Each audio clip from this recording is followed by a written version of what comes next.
합니다. 그렇죠? 은근 말문제 출제. 그리고 여러분들 회계 1급 이상서부터는 정말로요, 이론에서 합격률이 좌지우지가 정말 많이 돼요. 알죠?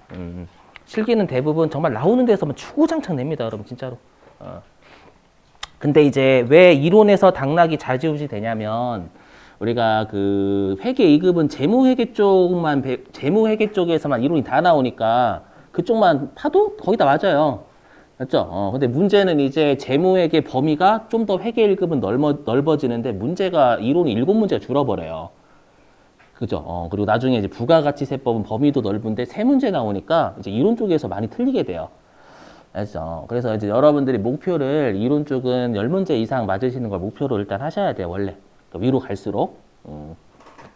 여기 잘 나오거든요. 네, 해보죠. 자, 여기 회계 정보의 질적 특성은 뭐냐면, 우리가 회계 정보라는 게, 우리 재무제표라는 게 이용자, 주주하고 채권자들한테 유용한 정보를 제공해야 된다라고 했었잖아요. 그러면 그 유용한 정보를 제공하기 위해서 재무제표가 갖추어야 될 특성이 뭐냐라는 겁니다.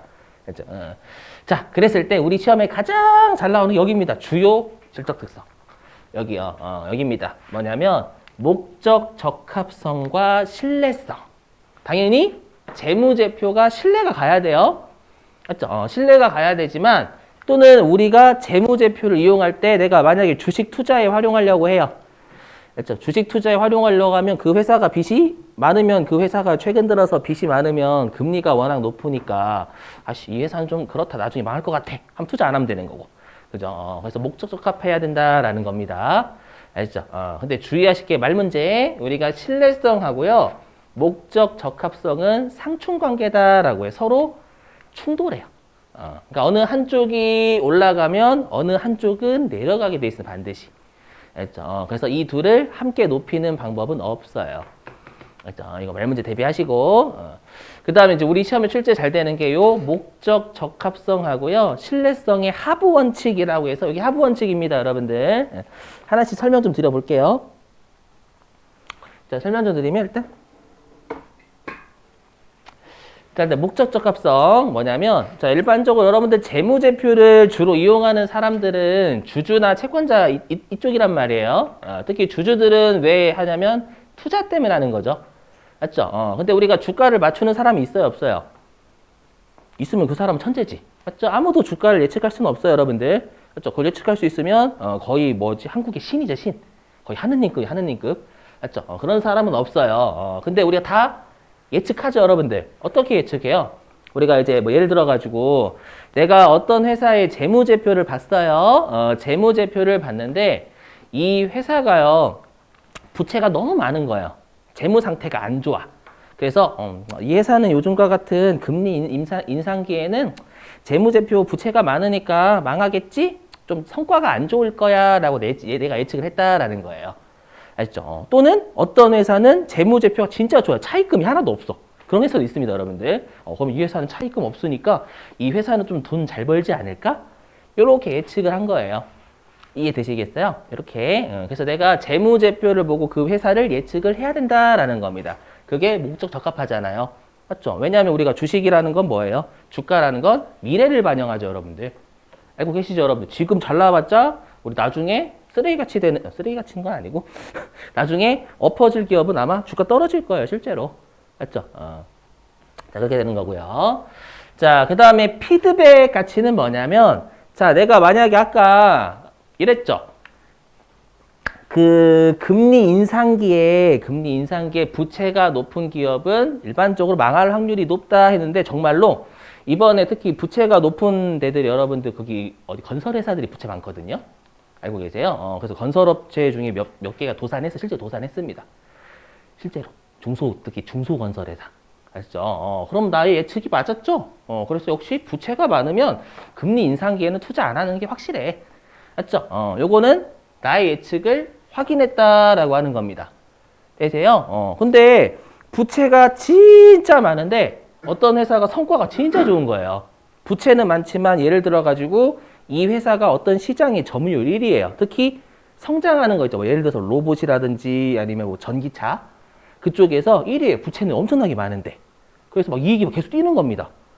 이해되세요? 그럼 나 예측이 달랐죠. 꼭 우리가 부채가 많다고 망하는 건 아니잖아요.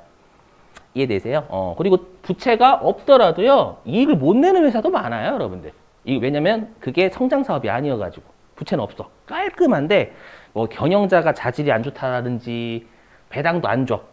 맞죠? 보면 배당 같은 거 안 주는 기업에 투자 잘 안 하는 사람들이. 맞죠? 주주를 위하지 않으면 그 회사에 투자 잘 안 합니다, 여러분들. 맞죠? 그러면 이건 나의 예측이 달라졌으니까 수정하는 거죠, 여러분들. 그렇죠? 요걸 피드백한다. 피드백이 돌아보는 거잖아요. 그렇죠? 이거고요.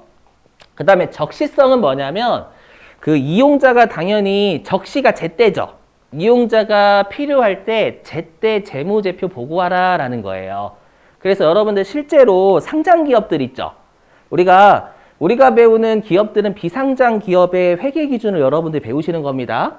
맞죠? 비상장 기업은 1년에 재무제표 몇 번만 할까요? 한 번만 합니다. 한 번만. 비상장 기업은. 하지만 상장 기업은 삼성전자 1년에 재무제표 몇 번 작성하는지 아세요? 4번 합니다. 4번. 분기마다 분기마다. 알죠? 왜냐하면 투자자들한테 내 1분기 어떻고 2분기 어떻고 이런 거 다 보여줘야 돼요. 알죠? 그럼 이용자들이 당연히 목적적한 건 매 분기마다 보고하는 게 엄밀하게 목적, 그 회사 투자하는 거니까. 이해되시겠어요? 요게 목적 적합성의 하부 원칙이다라고 외우셔야 돼요. 시험에 냅니다. 알죠? 자, 그 다음에 이제 신뢰성.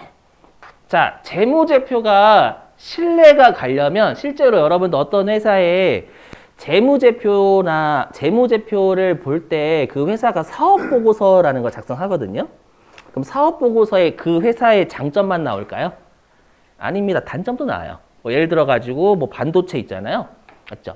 삼성전자 같은 경우에는 반도체가 뭐 언제 안 좋냐면 지금처럼 코로나 때 워낙 사람들이 재택근무 많이 하니까 PC 많이 사고 노트북 많이 사고 태블릿 많이 샀잖아요. 그렇죠? 그러다 보니까 그때 반도체가 너무 막 수요가 너무 많아서 폭발했어. 가전도 마찬가지고 집에 머무는 시간이 많으니까. 맞죠? 근데 지금 어떻게 됐어요? 삼성전자 최근에 그 실적 발표한 거 아세요? 발표했는데 거의 삼성전자 그 1분기에 반도체 영업이익이 8조였거든요. 22년 1분기. 4분기에 6천만 원 났어요. 6천만 원. 반도체를 워낙 수요가 없어. 이미 다 재고로 쌓아놨기 때문에 그 수요차가. 이해되세요? 그래서 떨이라도 판 거예요. 어떻게든 재고를 줄여야 되니까. 무슨 말인지 이해되시겠나요? 이렇게 제공하는 거예요. 우리 회사가 요럴 때는 성수기지만 요럴 때는 비수기고 뭐 전기요금 인상되면 반도체 안 좋고 이런 것들 다 보고해줘야 돼요.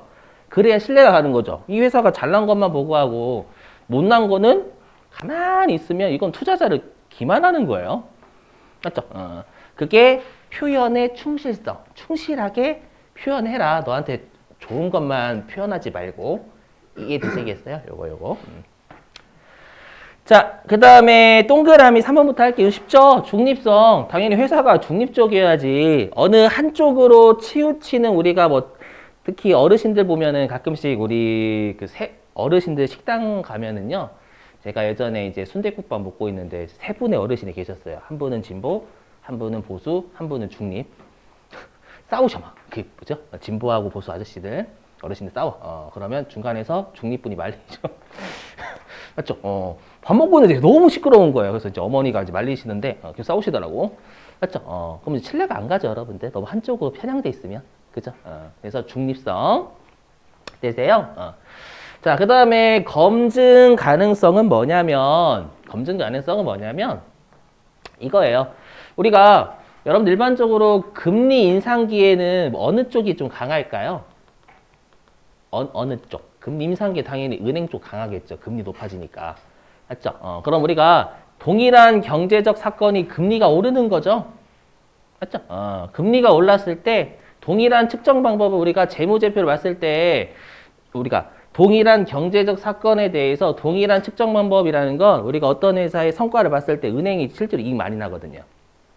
금리 올랐을 때. 그리고 경제도 물론 좋아야죠. 금리도 좋고 금리도 올라가고 경제도 올라가야 대출 많이 할 거 아니에요, 여러분들.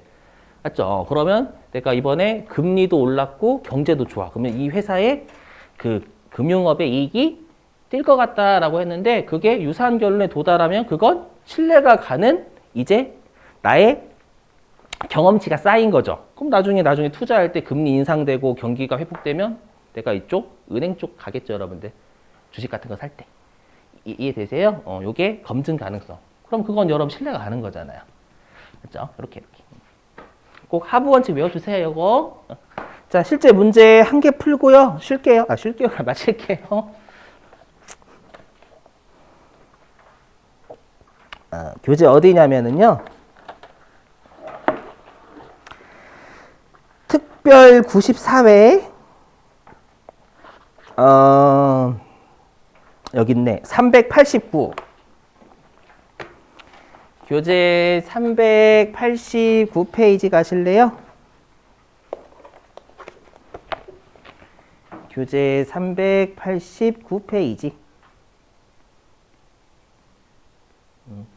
자, 몇 번이냐면은요, 여러분들, 4번입니다, 4번. 오, 세무 2급이구나. 잠깐만요. 389.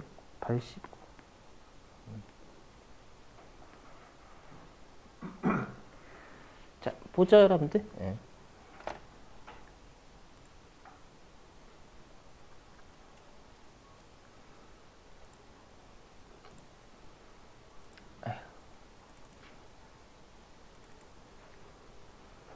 자, 4번이고요. 그리고 여러분들 가끔씩 보시면 389페이지 맨 위에 보시면 혹시 특별시험이라고 보세요. 특별시험? 그죠? 그리고 또 좀 어디로 좀 가주시냐면 384페이지. 384페이지 맨 위에 보시면 얘는 그냥 94회라고 돼 있죠. 그죠? 이게 왜 그러냐면, 듣고 버리셔도 돼요. 그러니까 우리가 회계 1급이 가장 시험을 많이 봐요, 사람들이. 알죠? 회계 1급. 그러다 보니까 코로나 터지고 나서 한 자리씩 떼어앉아야 되잖아요. 근데 보는 사람들은 여전히 많으니까 워낙, 그래가지고, 네, 아침 시험 따로, 그 다음에 저녁 시험 따로 이렇게 봤었어요. 오후 시험 따로. 알죠?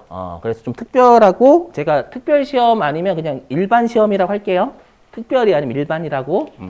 혹시라도 여러분들이 교재에 왔다 갔다 하실 수 있으니 제 말 듣고. 자, 다시 389페이지였죠? 자, 문제 읽어볼게요. 요거하고 숙제 내고 마칠게요. 4번. 자, 읽어보면 다음 중 회계 정보의 질적 특성 중 하나인 목적 적합성을 갖기 위한 회계 정보의 속성이 아닌 것은 몇 번일까요, 여러분들? 목적 적합성 아닌 거. 그렇죠. 1번이죠. 표현을 충실하게 하면 신뢰가 가는 거죠, 여러분들. 되시겠어요? 요렇게 찾으시면 됩니다요. 자, 됐어요. 유인물 좀